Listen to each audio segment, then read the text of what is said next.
మహాపరిశుద్ధ పరమ దివ్య సప్రసాదమునకు సదాకాలము ఆరాధనా స్తుతి స్తోత్రం మహిమలు కలుగునుగాక. ఆమెన్. ప్రియమైన దేవుని బిడ్డలారా, మనము ఏదైనా సమస్య వస్తే మాంత్రికుల దగ్గరికి వెళ్తాం, ముహూర్తాలు పెట్టించుకుంటాం. అన్ని రకములైనటువంటి ఆచారాలకి, హైందవ సాంప్రదాయానికి, లేదా ఇంకా ముఖ్యంగా విగ్రహారాధనకి, ఇంకా రచ్చలు కట్టించుకోవడం, తావితులు కట్టించుకోవడం, ముహూర్తాలకు వెళ్ళడం, ఇవన్నీ కూడా చేస్తూ ఉంటాం. ఎంత పాపమో ఈ అద్భుతం చూస్తే మనకు అర్థమవుతుంది ప్రియులారా.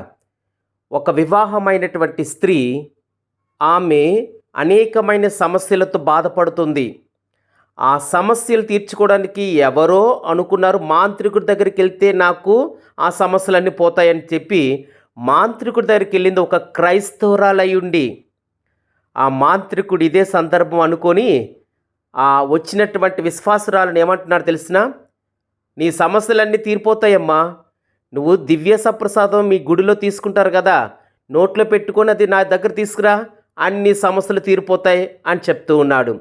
అది నిజమే అనుకొని గుడికి వెళ్ళి అందరిలాగా పూజలో పాల్గొని నోటిలో ఉన్న దివ్య సప్రసాదాన్ని ఎవరిమే జరగోజా అనే దేశములో, స్పెయిన్ దేశములో 1427 సంవత్సరాలు జరిగిన సంఘటన ప్రియులారా. ఈమె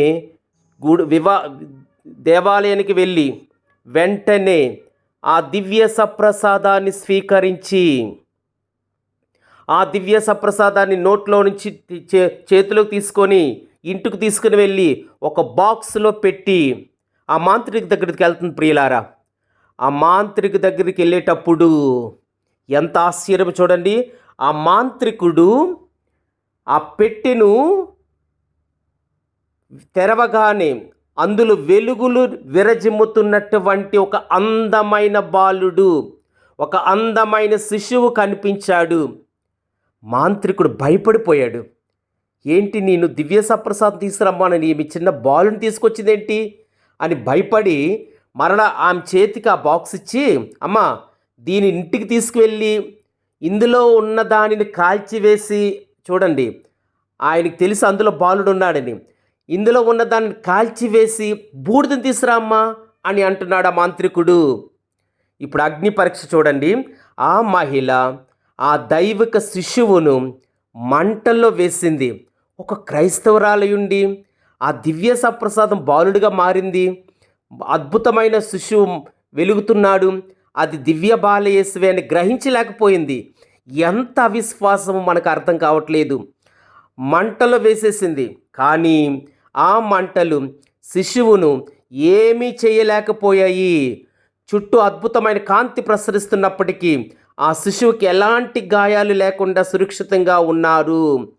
ఆ దృశ్యాన్ని చూసి భయపడి ప్రియులారా, ఆ మహిళ వీధుల్లోకి ఏడ్చుకుంటూ పరిగెత్తి తాను చేసిన తప్పును అందరి ముందు ఒప్పుకొని, గురువులు వెంటనే ఆ పవిత్ర సంఘటన జరిగిన వెంటనే అక్కడికి వెళ్ళి సురక్షితంగా దానిని స్వాధీనం చేసుకొని అద్భుతమైన ప్రదక్షిణ రూపములో ఆ దివ్య సప్రసాదాన్ని గుడిలోనికి తీసుకుని వచ్చి భద్రపరిచి ఉన్నారు ప్రియులారా.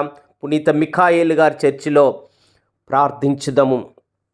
ఓ ప్రభువా, పవిత్రమైన నీ దివ్య సప్రసాదం నీవు సాక్షాత్తుకు 100కి 100 ఆత్మ, దైవత్వం, శరీరం, రక్తంతో కూడిన ఆ దివ్య సప్రసాదాన్ని మేము అచంచలమైన విశ్వాసంతో స్వీకరించి మా బాధలు, మా కష్టాలు, మా సిలువ జీవితము నిన్ను అడిగి ఆ సిలువను మోయటానికి ప్రయత్నించాలి. కానీ మేము అనేక సమస్యల కోసం అటు మాంత్రికుల్ని, ఇటు ముహూర్తాలకని, ఇటు రచ్చలు కట్టించుకోవడం అని ఎవరి దగ్గరికి వెళ్లకుండా, విగ్రహారాధనలు పాల్పడకుండా మమ్ములను, మా విశ్వాసాన్ని బలపరచమని మా నాథుడైన క్రీస్తు ద్వారా ఈ మనవి చేయించున్నాము. ఆమేన్. ప్రభు మీతో ఉండునుగాక, మీ ఆత్మతో ఉండునుగాక. సర్వశక్తిగల సర్వేశ్వరుడు పిత, పుత్ర, పవిత్ర ఆత్మదేవుడు మేము దీవించి, ప్రేమించి, కాచి, కాపాడునుగాక. Amen. May God bless you one and all.